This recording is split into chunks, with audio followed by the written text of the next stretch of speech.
మత్తయి సువార్త 28వ అధ్యాయము 6-7 వచనాలు. ఆయన ఇక్కడ లేడు, తాను చెప్పినట్టే ఆయన లేచి ఉన్నాడు. రండి ప్రభువు పండుకొనిన స్థలము చూచి త్వరగా వెళ్ళి ఆయన మృతులలో నుండి లేచి ఉన్నాడని ఆయన శిష్యులకు తెలియజేయడి. ఇదిగో ఆయన గలిలయలోనికి మీకు ముందుగా వెళ్ళుచున్నాడు. ఆమేన్. అక్కడ మీరు ఆయన చూచుదురు. ఆమేన్. ప్రార్థన. మమ్మల్ని మిక్కిలిగా ప్రేమించుచు ఉన్న మా ప్రియ పరలోకపు తండ్రి, నీ బంగారపరంచ పాదములకు వందనాలు, స్తుతులు, స్తోత్రములు మా ప్రభు.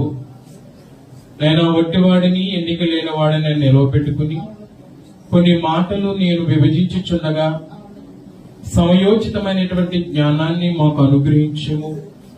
బిడలకు వినగల చెవులు, గ్రహించగల హృదయాన్ని మాకు దయచేయమని వాక్యమైన యేసు నామమును అడిగి వేడుకొనుచున్నాము తండ్రి. దేవనామమున కృపయు సమాధానములు మీకెల్లరికూ కలుగును గాక.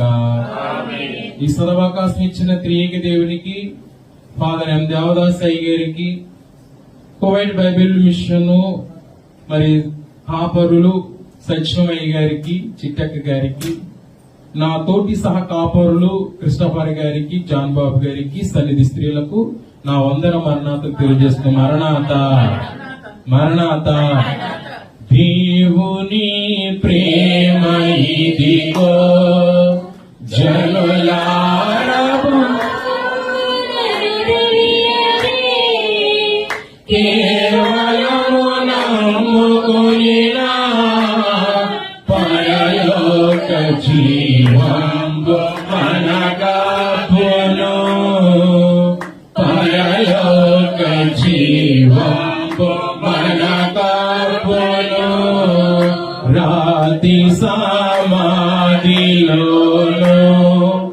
రక్షకుని నీతి గల దేహంబును పాతి పెట్టిరి భక్తులు. నమ్మిన నాతులం దరు చూడగా, నమ్మిన నాతులం దరు చూడగా, మూడవ దినమందున యేసును బ్రతికించి లేచినాడు.